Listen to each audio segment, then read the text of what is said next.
Musique. Cinéma. Culture. Réservoir.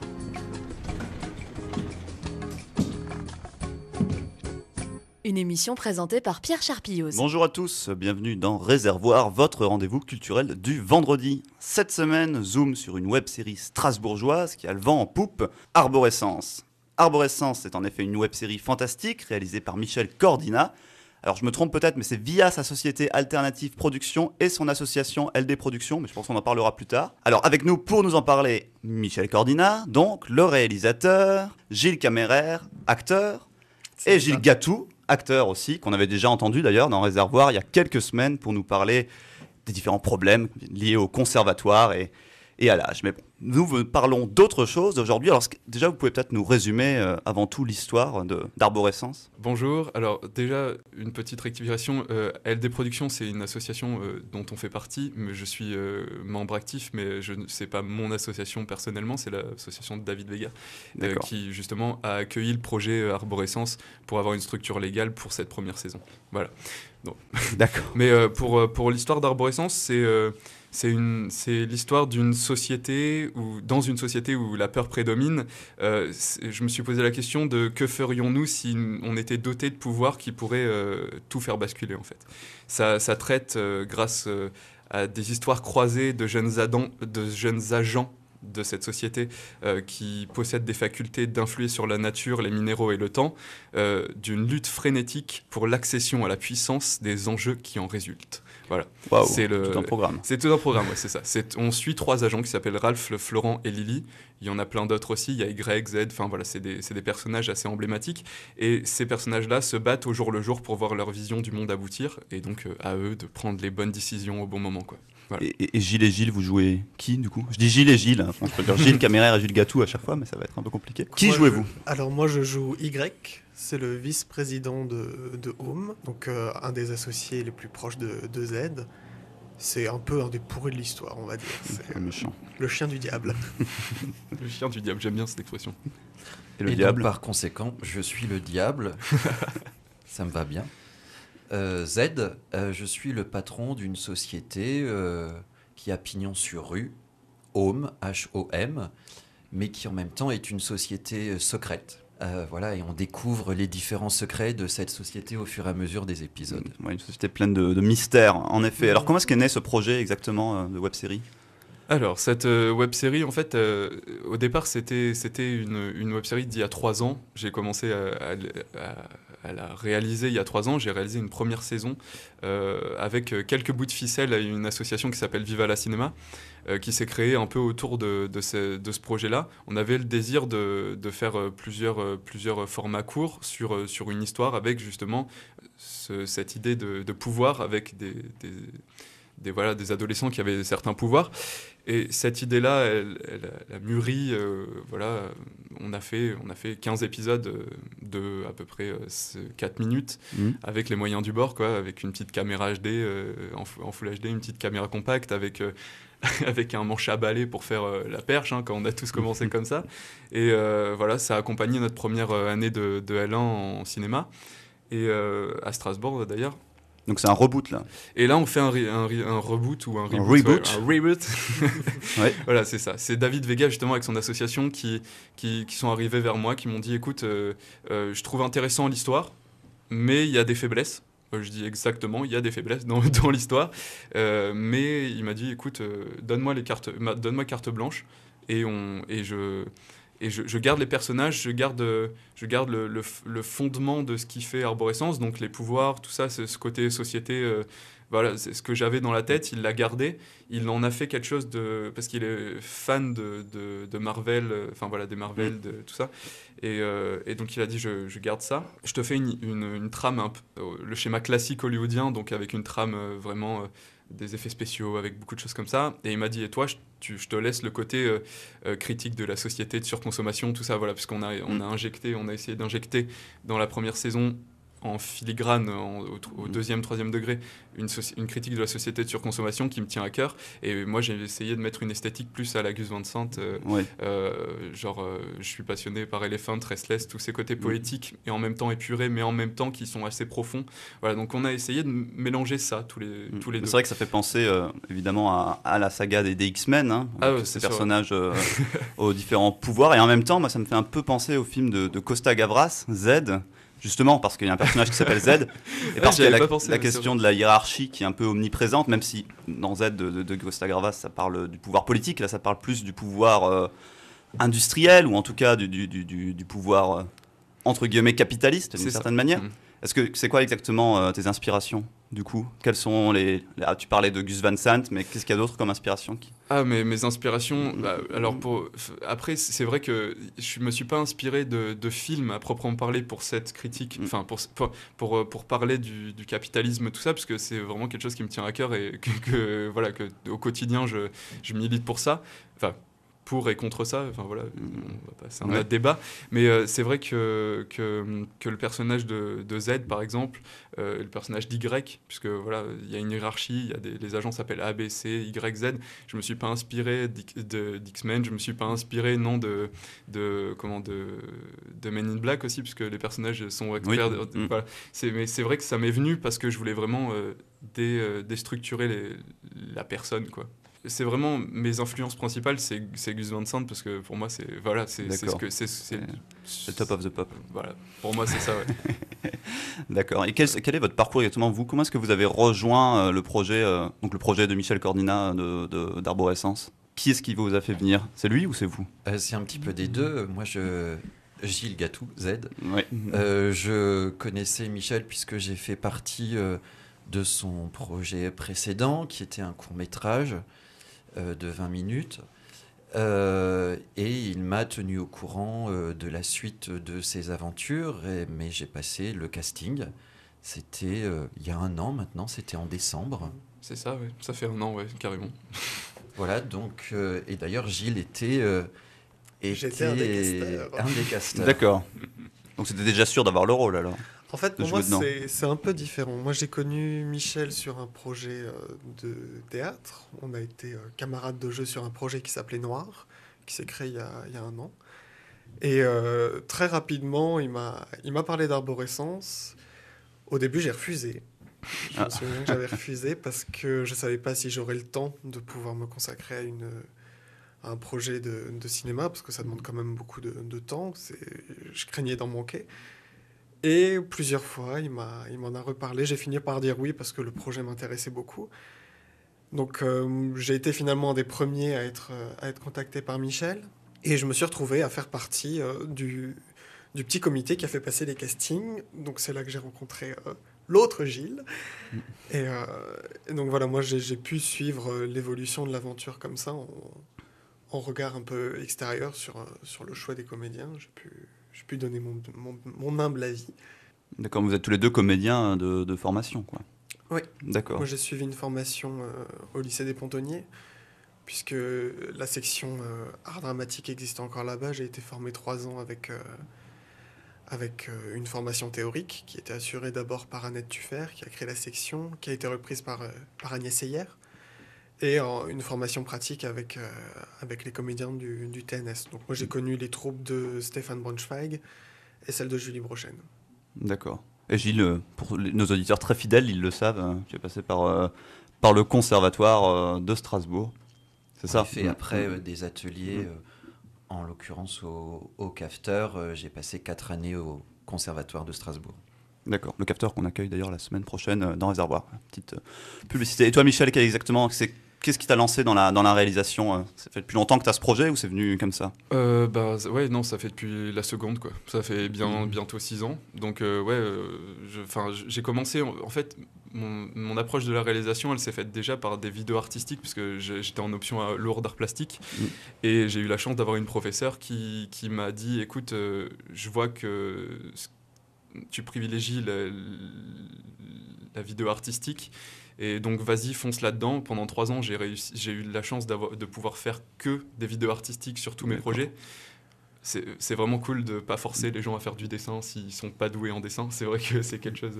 Mais et donc voilà. Mais après, elle m'a poussé à donner une des vidéos artistiques à un concours qui s'appelle Cours Toujours, qui est organisé dans le Sud. C'est un concours national, mais dans le Sud, qui à Hyères-les-Palmiers. J'ai eu la chance de le remporter, en fait.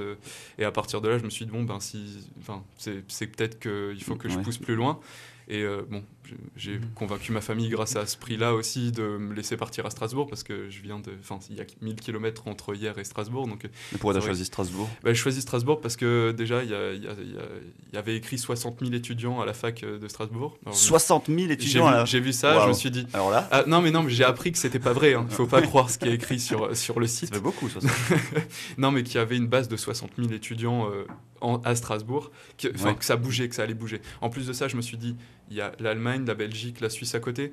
Il y a les Pays-Bas aussi, à côté pour un réseau de...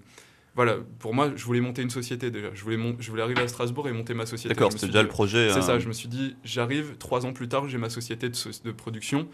Bah, c'est arrivé, donc je suis content, c'est vrai. J'ai essayé de tout faire pour, mais c'est vrai qu'à partir de là, je me suis dit, fonce, et puis c'est Strasbourg, voilà, il y a... Enfin, c'est surtout les pays, c'est l'Europe rhénane quoi, qui m'a poussé à venir à Strasbourg. On va parler justement de cette société, puisque c'est vrai qu'avant le début de chaque épisode d'Arborescence, on a ces 2 logos qui se succèdent, LD Productions et Alternative Productions. Donc LD Productions, tu nous disais, c'était l'association qui t'a permis un peu de soutenir le projet, d'avoir une forme, c'est ça? C'est ça, c'est-à-dire que en fait, je partais de Viva la Cinéma à ce moment-là, au moment où on a commencé à plancher sur Arborescence, le reboot. Le truc, c'est que j'avais plus de structure légale et donc, avec David, on s'est dit, voilà, on va faire passer, il a accepté qu'on fasse passer Arborescence par ces structures-là. On a pu justement participer au concours du Bas-Rhin Jeune Passe Artiste 67 qu'on a remporté, donc ils nous ont financé 40% du projet aussi. Donc voilà, ça nous a permis, nous aussi, de revenir sur investissement grâce à ça. Après, Alternative Production, donc mon SARL de production cette fois, va nous permettre... pour plus tard, voilà, d'espérer plus. Après, c'est vrai que ça nous a permis aussi, à mon camarade Charles Bisser et moi-même, de monter dans un cadre légal avec les logiciels qu'il faut. Enfin, voilà, parce que c'est vrai que quand on monte une web-série, généralement, les logiciels, on les craque. On n'est pas spécialement dans une structure légale avec les logiciels payés, tout ça. Et on peut avoir des problèmes, puisque YouTube, maintenant, est de plus en plus à cheval là-dessus. Et quand il y a quelque chose de bizarre, hop, ils appellent Adobe, ils appellent tout ça, et on se prend des contrôles. C'est arrivé en ce moment, ça arrive maintenant cette semaine. Voilà, depuis une semaine, là, ils sont vachement à contrôle là-dessus. Donc ça nous permet, nous, de monter dans des très bonnes conditions et d'avoir une structure légale pour cette première saison aussi. On s'est passé le relais, en fait. C'est-à-dire qu'avec LD Productions, nous a vraiment aidé pour la partie pré-tournage, tournage. Et après, Alternative Production, voilà, se charge du montage et de la diffusion surtout. D'accord, mais outre la réalisation de cette web-série Alternative Productions, quel est le but exactement de cette société? C'est une société de production, création, conception et réalisation de produits audiovisuels. Donc, c'est-à-dire qu'on a des prestataires qui nous demandent des publicités comme le SUAPS de Strasbourg, par exemple, ou voilà, pour des marques de vêtements aussi, on fait des publicités. Après, on peut aussi faire des captations de théâtre, des captations d'événements en tout genre. D'ailleurs, là, on est en train d'arriver sur le marché allemand sur les captations de théâtre, tout ça, donc c'est plutôt pas mal. Et justement, ça permet à mon associé Charles Bisser et moi-même d'en vivre, de vivre de l'audiovisuel, mais surtout, chaque année, on essaye d'avoir 1 ou 2 projets justement de produire le projet de A jusqu'à Z, et le Z, c'est les chaînes de télé, où on parle aux chaînes de télé en SARL, avec le CNC derrière qui nous soutient, avec les aides locales, régionales qui nous soutiennent aussi, parce qu'on a la structure pour. Voilà, c'est vrai que cette structure nous permet d'aller voir les chaînes de télé et dire, voilà, on est une structure, on a tel projet avec tant de moyens, et de faire du préachat en quelque sorte. Voilà. C'est vraiment la structure qui nous permet ça, puisque quand on arrive soit en association, soit tout seul, vers une chaîne de télé, elle ne nous écoute pas. Alors que là, en SARL, c'est déjà plus facile. Puisqu'en plus, on est reconnu par le CNC, on est reconnu par la Chambre des commerces en tant que production 2 courts-métrages pour la télévision. Donc c'est sûr que voilà, c'est notre intitulé et on a été accepté pour faire ça. Donc voilà. D'accord, on va revenir un peu sur la web-série Arborescence. Alors je me demandais, ça signifie exactement quoi le titre Arborescence? C'est un titre un peu complexe. Tu veux répondre, Gilles? Je te laisse la main.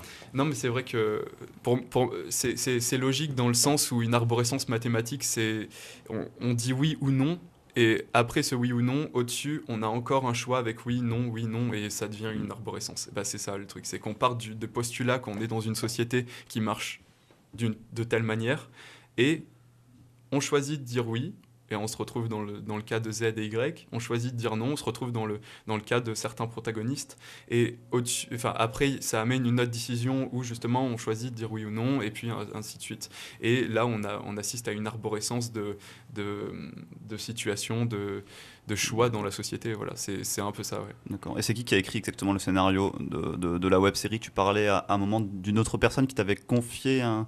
J'ai pas bien compris que tu avais confié une histoire, c'est ça? En fait, j'ai confié ma première version à David Vega, justement, qui m'a aidé. On est co-scénariste sur le reboot, qui m'a aidé justement à structurer le récit de manière plus épique, on va dire. Voilà. D'accord. J'étais beaucoup centré sur les émotions des personnages dans la première version, et lui m'a donné cette structure un peu plus épique, avec justement des conflits internes, tout ça, des choses qui m'échappaient un petit peu. Et après, moi, j'ai rajouté cette critique de la surconsommation, et j'ai rajouté différents degrés de lecture pour le spectateur. Voilà. D'accord. Mais c'est vrai qu'on est en co-scénarisation là-dessus, et il a apporté ce côté marvelien, et on a essayé de faire un hybride entre le psychologique et l'action. Voilà. C'est quelque chose qu'on a tenté, et ça se traduit par la première saison, et on a des retours positifs, des retours un peu plus négatifs, c'est normal, et tant mieux, comme ça au moins on peut en parler, justement. Mais c'est bien, on prend pas le spectateur par la main, on essaye d'avoir quelque chose de différent, et quelque chose qui se voit pas dans les web-séries actuelles. Voilà, on n'est pas sur le ton de l'humour, on est très premier degré, et justement on dénonce des choses. Et concrètement, une fois qu'on a le scénario, qu'est-ce qui se passe?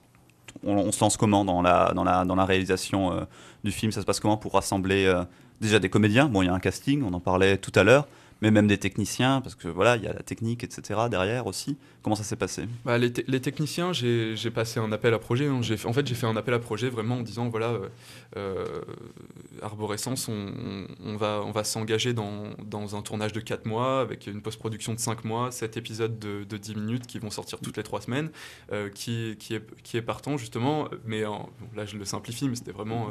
On a mis les formes, on a fait un casting où, justement, on a eu la chance que Gilles réponde présent, et que Gilles nous aide aussi. Répondre présent. C'est bizarre, hein, deux Gilles, deux Gilles à la radio, ça va faire bizarre. Mais on peut les appeler Z et Y, hein, ils répondent en personnage après, si tu veux. Mais c'est vrai que voilà, le but c'était de réunir que des personnes qui étaient en voie de professionnalisation ou déjà professionnelles, et qui voulaient faire un projet cohérent le plus professionnel possible. Voilà. D'accord. Sachant qu'on avait 2100 €, j'avais 2100 € de ma poche, et on avait du matériel semi-professionnel. Au niveau du son, par exemple, on a du matériel semi-pro, mais qui montre ses limites à certains moments. Voilà, on s'est dit, allez, on y va à fond, on essaie de faire quelque chose de qualité avec les moyens qu'on a. Et on s'est retrouvé avec des gens qui nous ont permis, comme Gilles, qui nous a donné tous les week-ends de son temps sur 4 mois pour être là, pour être présent, parce qu'il c'est sa passion, et pour moi, j'espère qu'il en vivra un jour de ça, parce qu'il a un potentiel énorme, et voilà, non, mais je le dis, voilà, c'est ce que je pense, et c'est injuste ce qui se passe avec voilà. Mais donc, c'est vrai que on a de la chance d'avoir des gens qui nous ont donné 4 mois de leur temps sur le tournage, 2 mois en amont pour les répétitions, Et c'est génial quand on s'est retrouvé à 100 personnes sur le projet. Voilà, j'ai fait un estimatif. Ça fait si j'avais dû payer tout le monde, ça aurait été 130. 100 personnes en tout qui étaient. Ouais, c'est ça. C'est énorme. énorme. On s'est retrouvé avec des Il y a lieux. des figurants aussi. Ouais, mais etc. c'est ça, des figurants, des lieux juste magnifiques. L'IUFM de Strasbourg qui nous a ouvert ses portes pratiquement tous les week-ends. La mairie de Trüchtersheim qui nous a ouvert ses portes aussi. Certains week-ends, on a tourné dans le bureau de la direction des communes. Enfin, on a tourné dans des lieux réservés aux ministres normalement. Donc, enfin, c'est vrai. Et tout ça gratuitement, juste pour nous aider. Et c'était vraiment juste génial quoi, là-dessus. De sentir l'envie de gens de nous aider. Ouais. Quoi. C'est vrai que c'est. Et ça se passe comment sur le plateau? C'est Michel qui dirige tout le monde ou ça se passe comment? Il y a qui décide qui est le chef? Le chef, c'est le réalisateur, bien sûr, avec la pression que nous avons eue, mais en même temps, ça s'est passé toujours, c'est pour ça que tous les week-ends nous revenions, dans une très bonne ambiance. Et c'était déjà le cas sur le précédent projet, qui était beaucoup plus intimiste.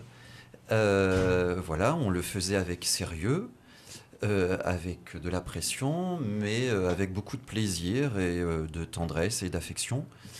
Et c'est ce qui faisait aussi l'unité de l'équipe, puisque on peut parler aussi de costumières, de décoratrices, et on était toujours présents et motivés pour ce projet auquel nous croyons.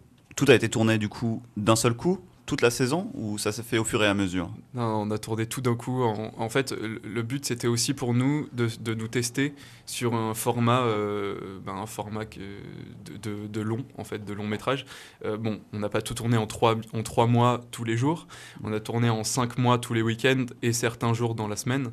Et c'est vrai que ça a créé cet esprit de groupe. Cet esprit de groupe avec on était régulièrement 30 personnes ensemble tous les week-ends à tourner dans le désordre. Ça aussi, ça a été un casse-tête. Oui, forcément. Surtout, je pense qu'ils pourront vous dire plus que moi, parce que moi, dans ma tête, c'était très clair, mais pour eux, je pense que c'était pas très clair. C'est plus en fonction des lieux, c'est ça, je pense, j'imagine. C'est ça, ouais. Des lieux, des disponibilités des différents comédiens aussi, oui. D'accord, ça c'est pas trop compliqué de comprendre où est-ce qu'on en est. Il faut suivre le scénario où on demande au réalisateur de nous le rappeler. Ouais, d'accord. Oui, c'était dur de savoir à quel moment on se situe dans l'intrigue en fait. Mais dans mon cas, c'est vrai que mon temps de tournage a été assez condensé puisque je passe beaucoup de temps les scènes où Y apparaît sont généralement dans le bureau de Z, dans le bureau présidentiel. Et on n'avait pas beaucoup de temps pour tourner ces scènes-là, donc je me suis retrouvé à avoir 2-3 jours de tournage vraiment intensif avec le reste de l'équipe. Donc au bout d'un moment, pour savoir où on en était dans l'intrigue, c'était un petit peu compliqué, mais on a suivi. Donc maintenant qu'on voit les épisodes, on s'y retrouve. D'accord. Et tous les épisodes ont été montés alors en même temps aussi, ou ça se fait au fur et à mesure, ça par contre? Le montage, en fait, en amont, pendant l'été, justement, on a sorti la préquelle. La préquelle, on a mis 1 mois et demi à monter la préquelle. C'était un format un peu différent, c'était un format 25 minutes. C'est un format 25 minutes, justement. Et on a laissé 2 mois de battement pour que les gens puissent le regarder, puissent appréhender un peu le style de la série. Et l'épisode 1 est sorti le 15 septembre. Donc on a laissé ces 2 mois. Sur ces 2 mois-là, nous, on a posé les bases des épisodes en montage. Et puis là, on finalise au fur et à mesure. Chaque épisode, on a 3 semaines d'intervalle. On finalise vraiment, on peaufine au fur et à mesure jusqu'au 19 janvier où l'épisode 7 sortira. Ouais. Parce qu'il y a 7 épisodes en tout, c'est ça? C'est ça, il y a 7 épisodes de 10 minutes. Enfin, entre 8 et 10 minutes, voilà, c'est le format. Et le dernier épisode le 19 janvier, c'est ça, 19 janvier 2014. Alors on va faire une petite pause musicale, on se retrouve juste après. Alors je vous propose d'écouter, c'est The Buns, c'est un jeune duo de rock qui va faire la première partie d'Indochine, mercredi 18 décembre au Zénith de Strasbourg. Alors c'est One More Shot de The Buns, tout de suite dans Réservoir.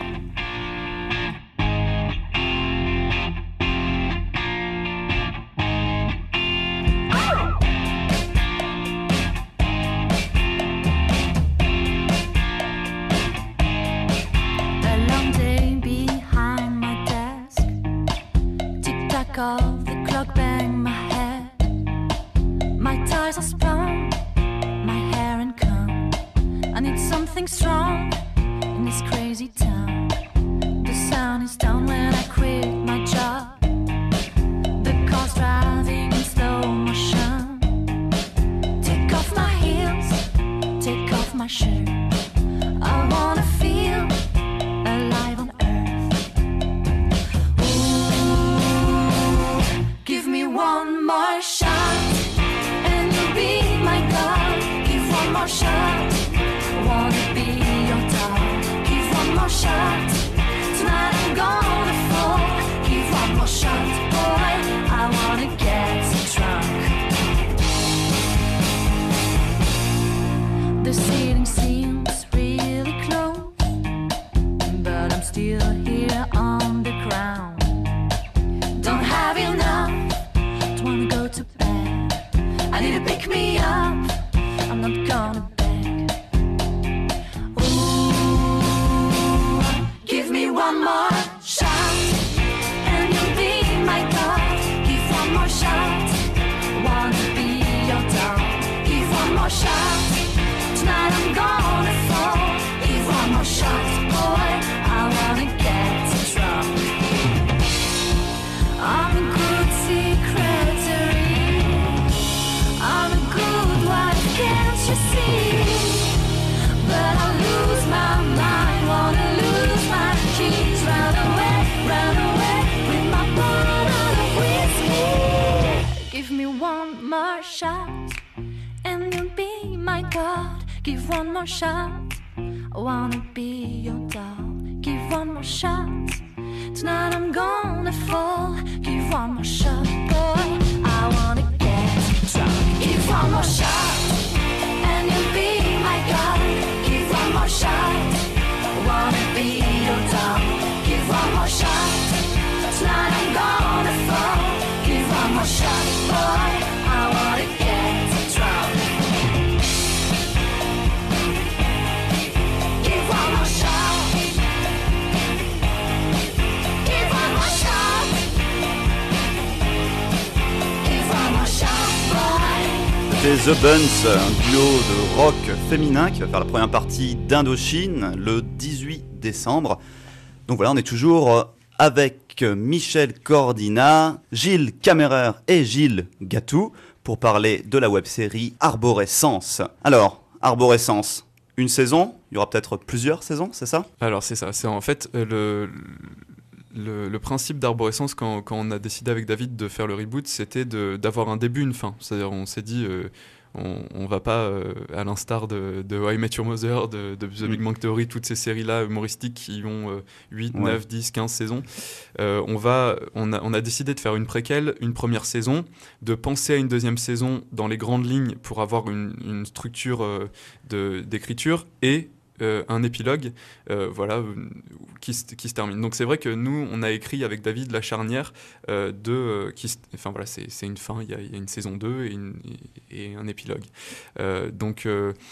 Après, c'est une possibilité, c'est que si la saison 1 trouve un public comme ça commence à arriver, on a des youtubeurs qui nous postent des commentaires, on a des gens qui suivent.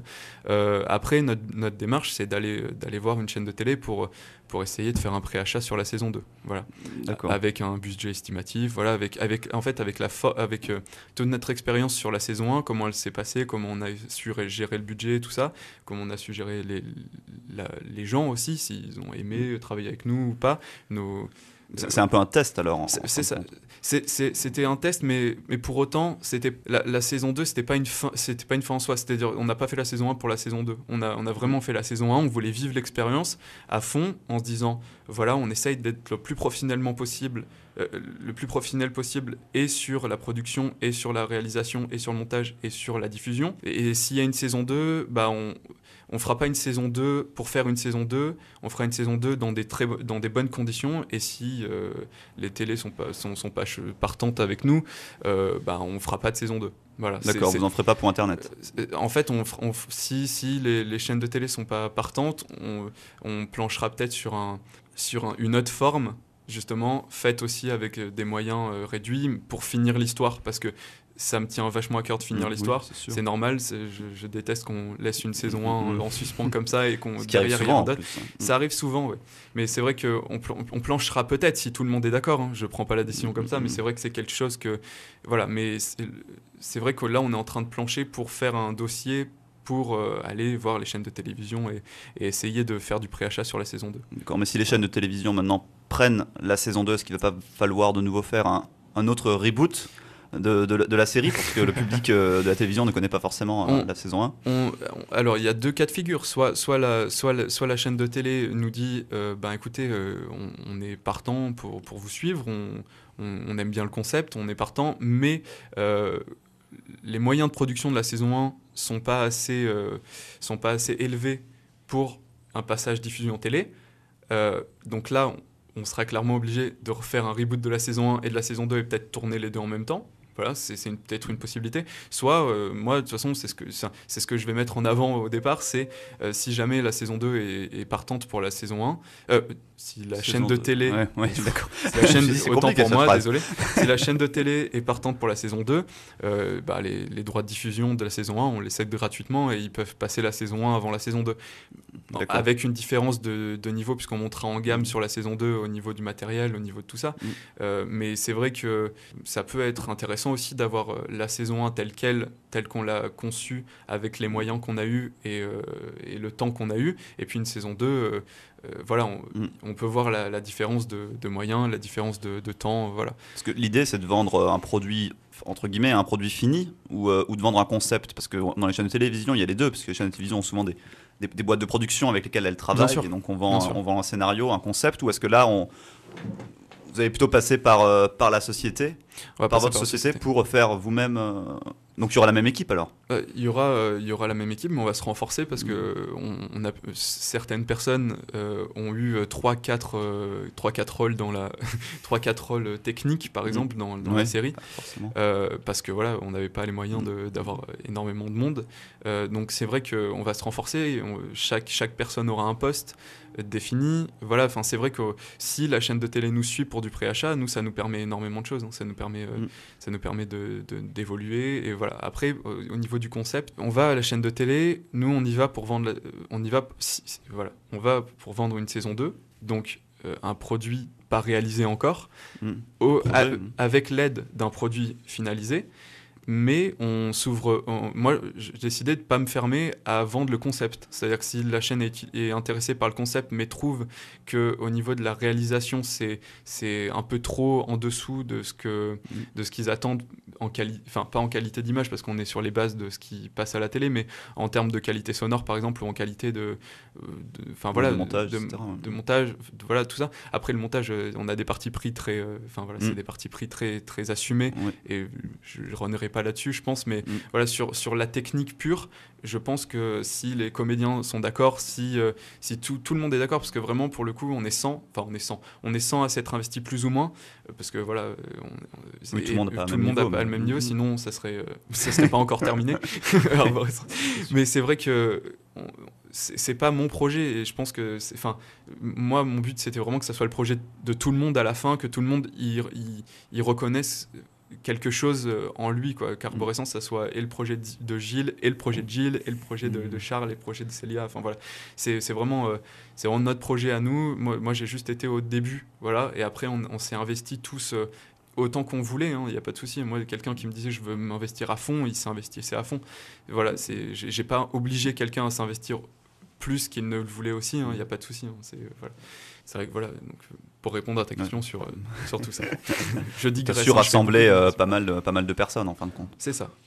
C'est une aventure humaine aussi énorme. Mais est-ce que toi ou vous, du coup, parce que c'est un peu l'aventure de tout le monde, des chaînes de télé de prédilection pour vendre ça, ou c'est ouvert à tout le monde, autant Canal+, Arte que France Télévisions? Ah, t'as pas dit TF1. Ou TF1, ou TMC, ou Teva, ou OCS Sport, enfin je sais pas qui serait intéressé éventuellement pour des chaînes de télé de prédilection, non? Vous voyez quoi? Peut-être d'abord les chaînes locales, puisque nous sommes une web une équipe locale. Strasbourgeoise, oui. Après on verra. Une chaîne locale, Alsace 20 par exemple. Alsace 20, après Il y a Arte qui est pas loin d'ici. Oui, c'est vrai. À voir.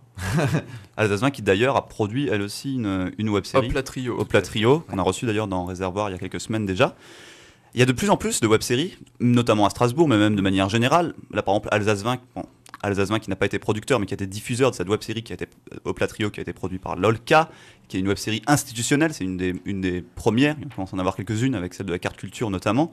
Est-ce qu'il y a une sorte de concurrence parmi les web-séries à Strasbourg ou pas du tout? C'est un esprit de franche entraide.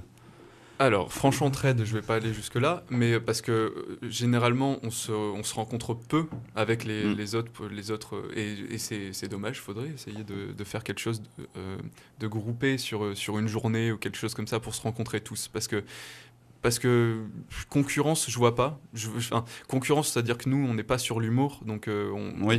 déjà, on s'éloigne de la concurrence humoristique. Après...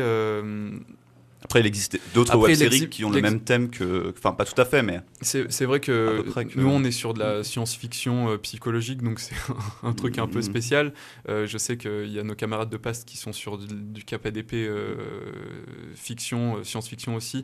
On pourrait être... c'est nos plus proches voisins, en fait, en Ouais. termes de genre. Voilà, enfin, Sur voilà, Strasbourg. sur Strasbourg. Après, moi, je suis pas en concurrence du tout avec eux, puisque justement, je pense on regroupe le même panel de personnes qui regardent les deux séries, soit on touche d'autres personnes aussi. Nous, notre but, c'était de toucher aussi bien des gens de 99 ans qu'autant des jeunes de 10 ans, parce qu'en dessous, je pense que ça, C'est compliqué à c'est comprendre. compliqué à comprendre. Quoique j'ai un enfant qui a regardé à 4 ans, qui... Bon, Il y a quelques scènes d'action. Ouais, ouais. Mais c'est vrai que voilà, je pense que dès qu'on commence à faire de la concurrence, on part dans quelque chose qui dessert la cause, en fait. La cause des web-séries, moi je pense que plus il y a de web-séries, plus c'est génial, parce que plus on est regardé, plus on est écouté, plus les gens commencent à prendre le coup et à consommer le produit audiovisuel d'une autre manière. Voilà. Mais après, le problème avec Internet, c'est qu'on peut diffuser sur Internet, mais que attirer des personnes pour voir la web série, c'est pas toujours évident. Comment ça se passe pour vous pour diffuser, je veux dire, au plus grand nombre la web série? Comment est-ce que vous y prenez? On diffuse par le bouche à oreille, beaucoup. Après, c'est vrai que moi je refuse par exemple de faire des conventions partout en France pour signer des autographes, des choses comme ça, parce que pour moi je me considère comme quelqu'un qui n'est rien.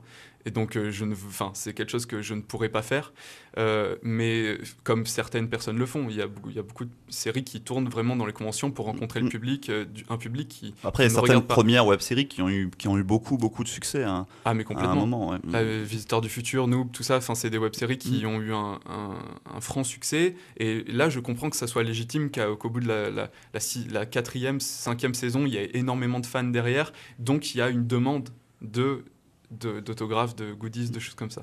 Après, Arborescence, c'est vrai que dans le propos, dans le propos d'Arborescence, on peut pas faire des goodies, on peut pas faire des t-shirts Arborescence, faire des choses comme ça, parce que c'est quelque chose que je dénonce en fait dans Arborescence. Oui, voilà, c'est donc vrai. c'est quelque chose qui me tient à cœur.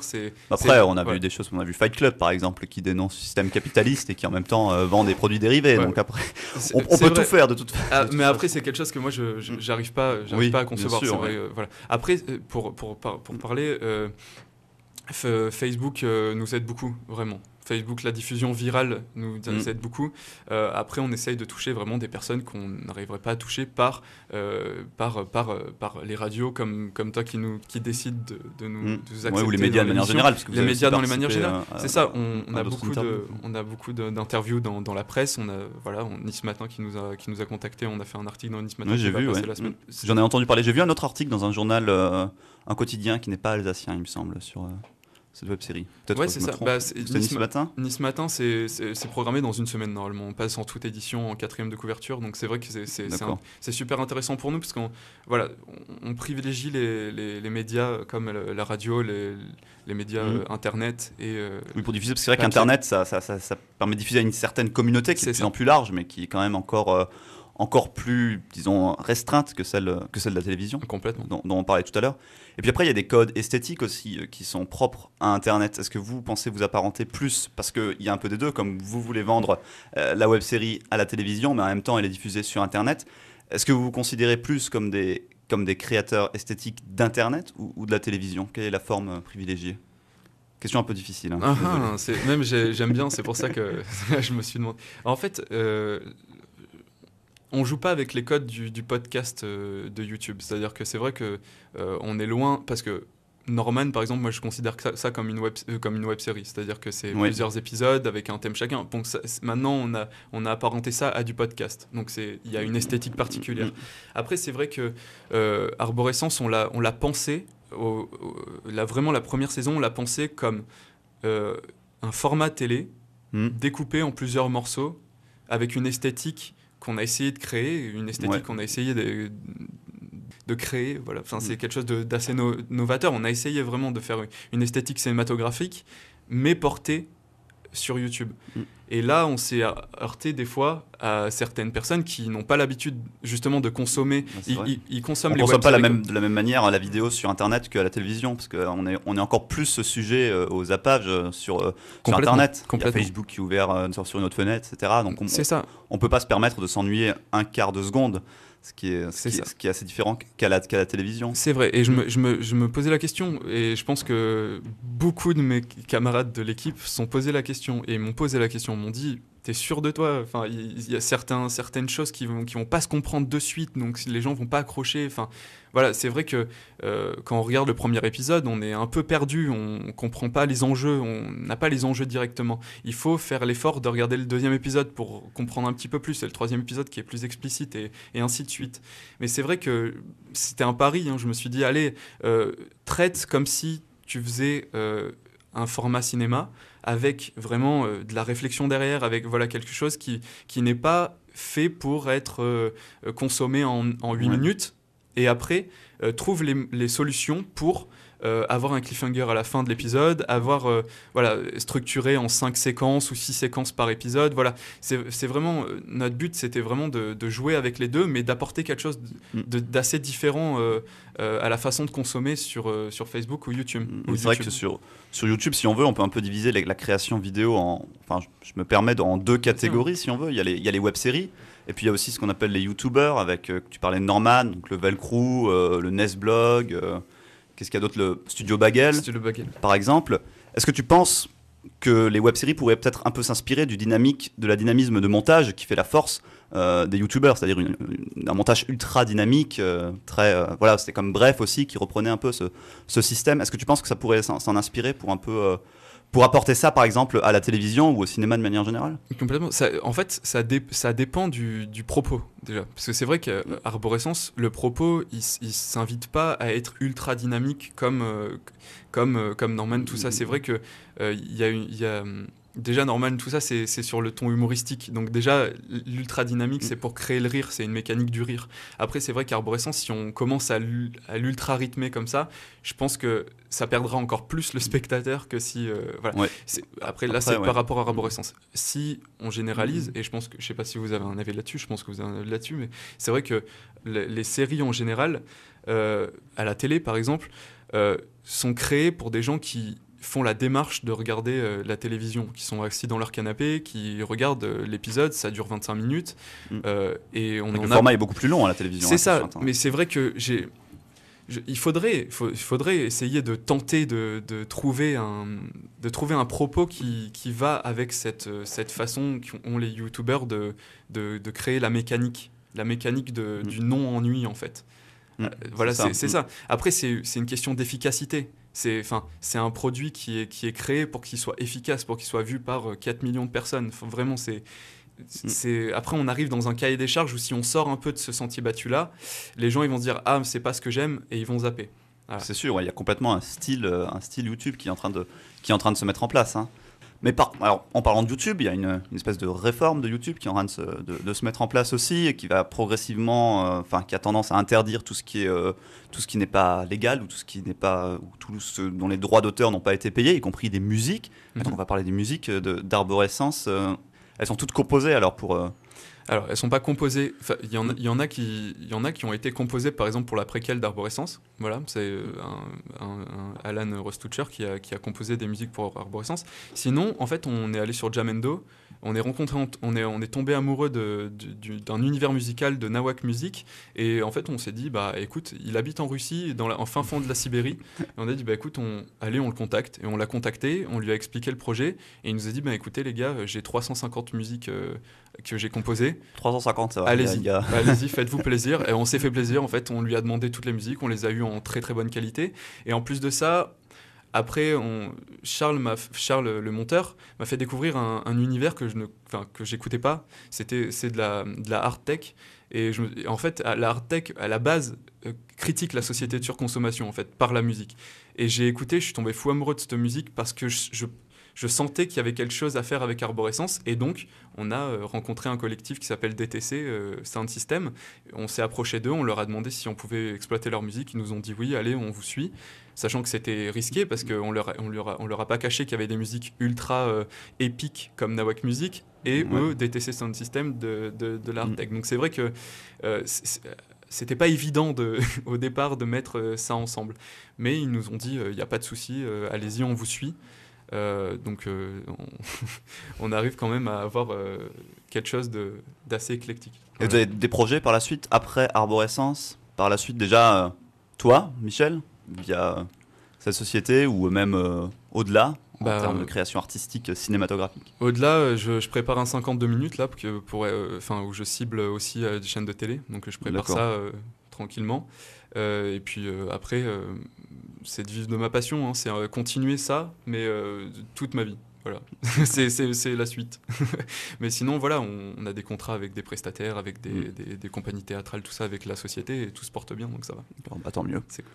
Et Gilles, vous allez être amené à continuer à travailler avec Michel, peut-être par la suite? Oui, en l'occurrence, oui. Moi, je reviens au théâtre avec mes deux comparses, ici présents, pour un prochain projet que cette fois-ci je mets en scène. C'est une pièce d'un auteur américain qui s'appelle Denis Lehan, à qui on doit Shutter Island, Mystic River, Gone Baby Gone. Gone Baby Gone, voilà, tout cet univers-là.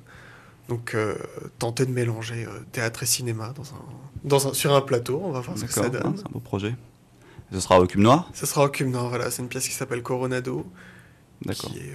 C'est la seule pièce qu'a écrit Denis Lehan et qui voilà, mélange le temps, mélange l'espace, avec des personnages qui sont tout en noirceur et en fragilité à la fois, dans une Amérique vraiment de bas étage. On en reparlera en tout cas avec plaisir ici, éventuellement. Avec plaisir. Merci d'avoir accepté notre invitation, Michel Cordina, Gilles Camérer et Gilles Gatou. Donc on rappelle cette web-série Arborescence. Alors on retrouve tous les épisodes et toutes les informations sur www.arborescencelasérie.fr, c'est ça? C'est ça. Sinon on tape Arborescence sur Google et puis sur YouTube aussi. Sur YouTube, on a une page Facebook. Donc éventuellement Arborescence la série pour pas tomber sur Wikipédia, définition Arborescence, etc. Ouais, mais voilà, enfin c'est pas très très difficile à trouver. Alors on va terminer cette émission avec des petites annonces culturelles puisqu'on a pas mal été contactés cette semaine pour faire parler. Comme on ne peut pas parler de tout, on va faire une nouvelle rubrique petites annonces culturelles. Alors Europe Art Vision, c'est une association de promotion de créateurs, artisans et artistes européens qui recherche des artistes, des créateurs et des artisans, c'est logique, pour son exposition Itinéraire des Sens. Toutes les informations sur cet appel à projet sur www.europeartvision.eu. L'association à la portée de tous propose des séances de chant participatif autour du thème de Noël. Ces séances auront lieu le 15 décembre à l'église protestante de Dorlisheim, le 20 décembre à l'église protestante de Eunheim et le 22 décembre à l'église protestante de Soultz-sous-Forêt. Pour plus d'informations, contactez Gilles Holtz avec un O et pas de H, holtzgilles@orange.fr. Et enfin, le flûtiste et joueur d'orgue Georges Schmitt, 9 fois disque d'or, donnera un concert le 22 décembre à 20h30 à la cathédrale de Strasbourg. Toutes les infos sur www.georgeschmitt.com. Et si vous aussi, vous avez des informations culturelles à nous communiquer, n'hésitez pas, contactez Radio Arc-en-Ciel par mail à mon adresse pierre@radioarc-en-ciel.com ou via la page Facebook de Réservoir que je vous invite à liker. Quoi qu'il en soit, nous, on se retrouve la semaine prochaine pour un nouveau numéro de Réservoir. Et on se quitte en musique avec I Got a Name de Jim Cross. Ciao!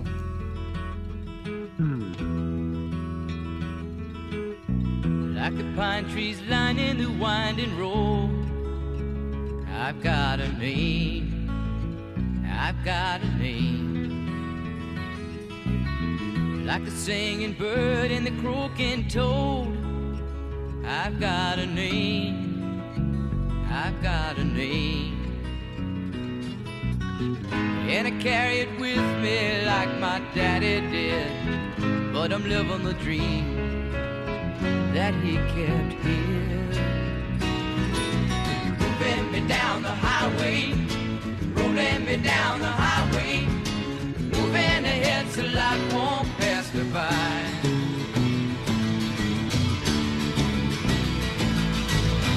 Like a north wind whistling down the sky, I've got a song, I've got a song, like the whippoorwill and the baby's cry. I've got a song, I've got a song, and I carry it with me and I sing it loud. If it gets me nowhere, I go there proud. Moving me down the highway, rolling me down the highway, moving ahead so life won't pass me by.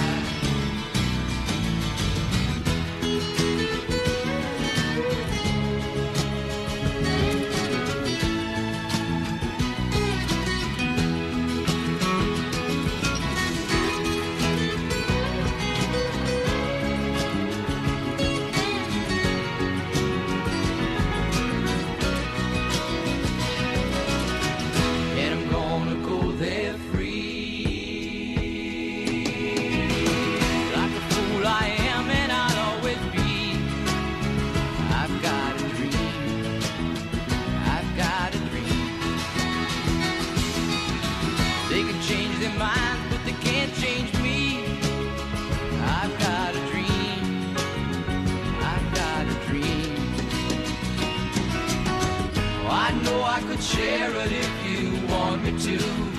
If you're going my way, I'll go with you. Moving me down the highway, rolling me down the highway, moving ahead so life won't pass me by. Moving me down the highway, rolling me down the highway, moving ahead so life won't pass me by.